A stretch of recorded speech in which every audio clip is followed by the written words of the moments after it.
राधा वल्लभ श्री हरिवंश महाराज जी, आपके चरणों में कोटि कोटि प्रणाम। महाराज जी, मैं पिछले 2 वर्षों से YouTube के माध्यम से आपसे जुड़ा हुआ हूँ। आपके दिए हुए मार्गदर्शन पर चलने से मेरे जीवन में बहुत बदलाव आए हैं। कई बुरी आदतें भी छूट चुकी हैं, जिसके लिए मैं आपका हृदय से आभार व्यक्त करता हूँ। परंतु महाराज जी, रस इंद्री को नियंत्रित करना आज भी मेरे लिए अत्यंत कठिन हो रहा है।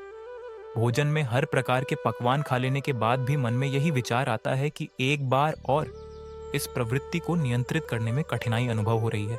कृपया मुझे इस पर विजय पाने का उपाय बताएं। हाँ बच्चा, इसे तृष्णा कहते हैं, जो केवल रसेंद्र की नहीं बल्कि अन्य इंद्रियों की भी हो सकती है। नेत्र इंद्रिय, श्रवण इंद्रिय और मन सहित सभी इंद्रियां जो प्रकृति के विषयों में लिप्त होती है, इन्हें तृष्णा में भटकाती रहती है। मन 5 ज्ञानेंद्रियों के साथ मिलकर विषय भोगों की तृष्णा में डूबा रहता है। कभी कभी इनमें से किसी एक इंद्रिय की प्रधानता अधिक हो जाती है। जैसे कोई व्यक्ति जनेंद्रिय काम वासना के भोगों में रुचि रखता है, कोई खाने में, कोई देखने में, तो कोई सुनने में। इस तरह अलग अलग रुचियां प्रमुख हो सकती हैं, परंतु 5 इंद्रियां अपनी अपनी तृष्णा में सक्रिय रहती हैं। शब्द, स्पर्श, रूप, रस और गंध, ये सब प्रकृति के विषय हैं और इन्हें भोगने में मन को बड़ा आनंद आता है। लेकिन इस तृष्णा से मन को कभी तृप्ति नहीं मिलती। इसी कारण मन हर समय भटकता रहता है। यह तृप्ति केवल श्री भगवान में ही संभव है। आज तक कभी तृप्ति नहीं हुई है, क्योंकि यह तृष्णा पिछले अनेक जन्मों से चली आ रही है। यह समस्या पहली बार की नहीं है, बल्कि बहुत जन्मों से यह मनुष्य का पीछा कर रही है। इस तृष्णा को मिटाने के लिए ही हमें मनुष्य जन्म मिला है। यह जन्म साधना और मोक्ष का द्वार है, जो हमें इन बंधनों से मुक्त कर सकता है। हमें समझना होगा कि हम जो कुछ खाते हैं वह रसेंद्र का स्वाद है, लेकिन हम रसेंद्र नहीं हैं। हम सच्चिदानंद स्वरूप हैं। रसेंद्र प्रकृति का हिस्सा है और यह प्रकृति को ही भोगने की कोशिश करती है। लेकिन जब यह परमात्मा स्वरूप आत्मा प्रकृति के भोगों में उलझ जाता है, तभी बंधन उत्पन्न होते हैं। हमें इन बंधनों को छोड़कर अपने सच्चिदानंद स्वरूप को पहचानना और उस पर स्थित होना है। सो माया बस भयु घोसाई, बंध्यो कीर मरकट की नाई, जड़ चेतना है ग्रंथि परी गई, यद्यपि मृषा छूटत कठिनाई। अर्थात हे घोसाई, वह माया के वशीभूत होकर तोते और वानर की भांति अपने आप ही बंध गया। इस प्रकार जड़ और चेतन में ग्रंथि गांठ पड़ गई। यद्यपि वह ग्रंथि मिथ्या ही है, तथापि उसके छूटने में कठिनता है। बंदर जब मटकी में छुहारे निकालने के लिए अपने दोनों हाथ डालता है, तो वह छुहारे कसकर पकड़ लेता है। मटकी से हाथ बाहर निकालने के लिए उसे छुहारे छोड़ने होंगे, लेकिन वह छोड़ता नहीं और इस भ्रम में बंधा रहता है कि छुहारे पकड़े रहना ही सही है। यही स्थिति हमारी है। हमने अपनी 5 इंद्रियों से प्रकृति को कसकर पकड़ रखा है। यह शरीर, जो 5 भौतिक तत्वों का बना हुआ ढांचा है, प्रकृति का हिस्सा है। यह हमारा असली स्वरूप नहीं है, फिर भी हम इसे अपना मान बैठे हैं। इस भ्रम का उदाहरण ऐसे समझे, जैसे गाड़ी को लेकर। गाड़ी तो केवल एक वाहन है, लेकिन यदि कोई उसमें तन्मय हो जाए तो उसे अपने मैं का बोध होने लगता है। उदाहरण के लिए, यदि कोई रिक्शा चालक है और कोई उसे रिक्शा कहकर पुकारे, तो वह तुरंत खड़ा हो जाएगा। लेकिन यदि उससे पूछा जाए तू रिक्शा है, तो वह कहेगा वह नहीं, मैं तो चालक हूं। उसी प्रकार जब वह रिक्शा छोड़कर टैक्सी खरीदेगा और टैक्सी चलाने लगेगा, तो उसकी तन्मयता टैक्सी पर हो जाएगी। अब यदि उसे रिक्शा कहा जाए तो वह खड़ा नहीं होगा, क्योंकि अब उसकी पहचान टैक्सी से जुड़ गई है। यही हमारी स्थिति है। हम इस शरीर और भौतिक चीजों के साथ इतनी तन्मयता से बंध गए हैं कि उन्हें ही अपना स्वरूप मानने लगे हैं। यदि हम इनसे अपना बोध अलग कर लें तो हम मुक्त हो सकते हैं, लेकिन छुहारे पकड़े हुए बंदर की तरह हम इसे छोड़ना नहीं चाहते। यही बंधन है। ठीक उसी तरह हम इस शरीर को अपनी गाड़ी मान लेते हैं और इसे मैं समझने लगते हैं। हम जीव नहीं है, बल्कि परमात्मा स्वरूप है। शरीर के कारण ही हम जीव कहलाते हैं, क्योंकि देह का अभिमान होता है। यदि ज्ञान हो जाए तो इन इंद्रियों पर काबू पाना सरल हो जाता है। इसलिए अज्ञान को मिटाने के लिए सत्संग सुनो। नाम जप करो और दूसरों की सेवा की भावना रखो।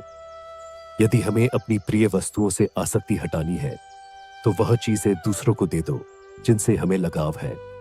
इससे धीरे धीरे हमारी आसक्ति खत्म हो जाएगी। अगर किसी से सच्ची इच्छा पूछो तो किसी को जीने की, मरने की, खाने की, पीने की कोई इच्छा नहीं होगी, जैसे सब कुछ शून्य सा लगे। अब दूसरे क्षेत्र में इच्छा उत्पन्न होती है, जैसे प्रिया जी को आज क्या भोग लगाना है, क्या पहनाना है, क्या प्रसंग प्रभु को सुनाना है। अगर ऐसी इच्छाएं उत्पन्न होती हैं तो यह श्री जी के प्रति भक्ति का स्वरूप है। राधा बाबा को थोड़ा मीठा पसंद था, तो एक बार उन्होंने भाई जी हनुमान प्रसाद पोद्दार जी पूछा कि ब्रह्म बोध होने के बाद भी इच्छा क्यों रहती है, क्या ब्रह्म बोध में कुछ कमी रह गई है? तो उन्होंने कहा कि शरीर की मांग है। जैसे भूख लगने पर भोजन सामने आ जाए तो स्वाभाविक रूप से जो प्रिय लगे वह पहले उस पर हाथ जाएगा। यह शरीर का स्वभाव है। जैसे कोई सिद्ध पुरुष पहले गाली देने का आदी था, वह सिद्ध होने के बाद भी कभी कभी गाली दे सकता है, लेकिन फर्क यह है कि यह बाहरी व्यवहार है। हमें क्या करना चाहिए? जैसे हम मिठाई या भोजन में प्रिय होते हैं तो पहले वह प्रभु को भोग के रूप में अर्पित करें और फिर किसी भूखे को दे दे। इससे हमारी वासना नष्ट हो जाएगी। जो हमें प्रिय लगता है वह अगर किसी भूखे को दे दिया जाए तो हमारी आसक्ति समाप्त हो जाएगी। अब एक दिन आप अच्छा भोजन खाओ और दूसरे दिन किसी भूखे को अपना हिस्सा दे दो, फिर देखो क्या फर्क पड़ता है। जो सुख आपको अपने हिस्से के भोजन में नहीं मिलेगा वह दूसरों को देने से मिलेगा। अगर आप भूखे रहकर किसी को भोजन देते हैं तो आपके हृदय में जो शांति और आनंद होगा वह भगवत आनंद होगा। लेकिन मांस, अंडा जैसी चीजें न लें। जो चीजें आपको प्रिय लगती हैं उन्हें प्रभु को भोग के रूप में अर्पित करके या किसी को बांटकर ग्रहण करें। इससे आपके जीवन में वास्तविक आनंद और संतोष आएगा। भगवान को भोग लगाने से प्रसाद की भी एक महिमा है कि यह आपके अंदर वस्तु के प्रभाव से अवगुण नहीं प्रकट होने देगा। यहां तक कि भोग लगा हुआ जहर पी जाए तो जहर भी पच जाए। जैसे विष भगवान के भोग में मिलाकर के मीरा जी को दिया कि गिरधर चरणामृत से बाल भी बांका नहीं हुआ, वह भगवान का प्रसाद ही था।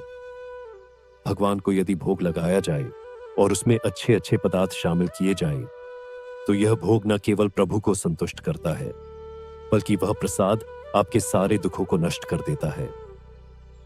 प्रसादे सर्वधु खाना हानि रस्योपजायते। इस प्रसाद के प्रभाव से आपके मन के तमाम क्लेश और कष्ट दूर हो जाते हैं और आप आत्मिक रूप से सशक्त जितेंद्रिय बन जाते हैं। यह पक्की बात है कि प्रसाद पाओ और नाम जप करो। साथ ही यह ध्यान रखो कि शरीर नाशवान है और मैं अविनाशी हूं।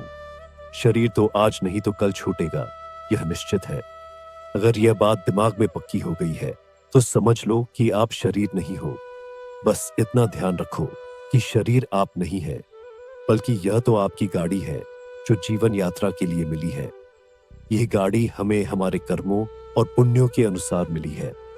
जैसे हर किसी को अपनी हैसियत के अनुसार गाड़ी मिलती है, वैसे ही यह शरीर भी हमारे पूर्वजन्म के पुण्यों के अनुसार मिला है। कोई इसे बहुत ही विवेकपूर्ण ढंग से उपयोग करता है तो किसी के लिए यह गाड़ी बस एक साधन बनकर रह जाती है। अब अगर पिछले जन्म के पुण्य अच्छे थे और वर्तमान में पाप कर रहे हो तो यह गाड़ी भी जल्दी ही नष्ट हो जाएगी। यह दिव्य मानव शरीर भगवत प्राप्ति के लिए मिला है।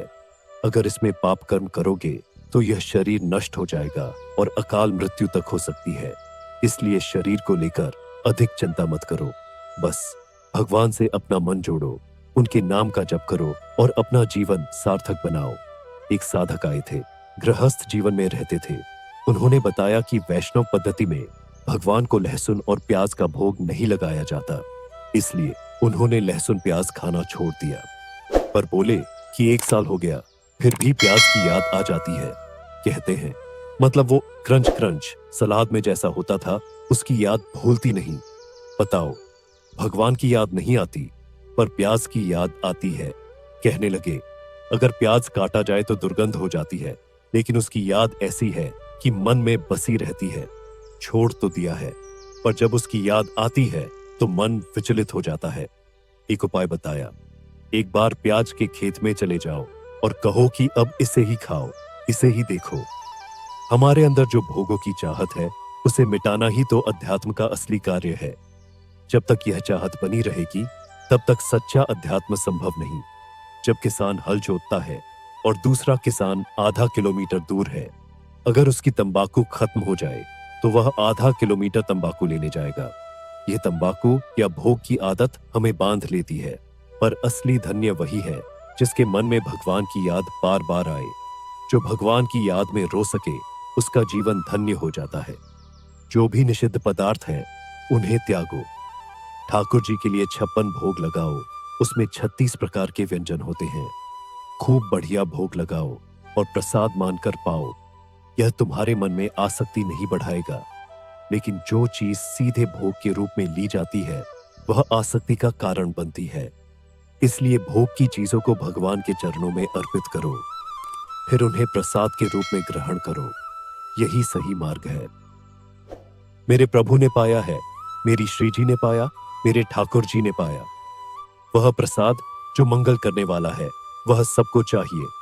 जैसे आप ठाकुर जी को भोग नहीं लगा सकते, तो थाली सामने रखें और 1 मिनट भगवान का स्मरण करें। हे भगवान, आप इसे स्वीकार कीजिए। सिर्फ 1 मिनट का समय लगेगा। रुक कर भगवान का ध्यान करें और प्रेम से अर्पण करें। बस, भोग लग गया। भगवान हर जगह हैं, यहां भी बैठे हैं और बाहर भी। जब भोजन भगवान को अर्पित कर दिया जाता है, तो वह प्रसाद बन जाता है। प्रसाद से स्वादिष्ट कुछ भी नहीं होता। मंदिर में थोड़ा सा पेड़ा मिल जाए तो कैसा आनंद आता है। गांवों में जब सत्यनारायण की कथा होती थी, तब पंचामृत और पंजीरी बनती थी। घर में दूध, घी सब कुछ उपलब्ध होता था, और जो नारायण को भोग लगाया हुआ चरणामृत और पंचामृत मिलता, उसका स्वाद कुछ और ही होता था। लोग दोबारा लाइन में खड़े हो जाते थे। प्रसाद में एक अलौकिक स्वाद होता है। यदि हम अपने घर के भोजन को भगवान का भोग लगाकर प्रसाद बना लें, तो उस भोजन से आसक्ति नहीं रहेगी। ऐसे भोजन में समस्त दुखों का नाश करने की सामर्थ्य होती है, और वह भगवान की प्रीति प्रदान करने में भी समर्थ होता है। चरणामृत इसका उदाहरण है। रोज चरणामृत का सेवन करें। शास्त्रों में कहा गया है, अकाल मृत्यु हरणम सर्व व्याधि विनाश श्री कृष्ण पादोदकम पीत्वा पुनर्जन्म न विद्यते। रोज चरणामृत पीने से अकाल मृत्यु का नाश होता है, सभी रोग नष्ट हो जाते हैं और पुनर्जन्म नहीं होता। यह चरणामृत और भगवान का प्रसाद अत्यंत प्रभावशाली है। भगवान के नाम और प्रसाद के बल से ही हम माया पर विजय प्राप्त कर सकते हैं। इसलिए आनंदित रहे। जो भी अच्छा लगे उसे ठाकुर जी को अर्पित करें, भोग लगाए और प्रसाद रूप में पाए। यही जीवन को धन्य बना देता है। भक्तों, इस वीडियो को अधिक से अधिक शेयर करें ताकि पूज्य महाराज श्री प्रेमानंद जी के अमृतमय वचन जन जन तक पहुंच सके और उनके जीवन में सकारात्मक बदलाव आ सके। वीडियो को सबसे पहले देखने के लिए आपके अपने चैनल आनंद धाम पाठ को सब्सक्राइब करें और बेल आइकन को दबाएं।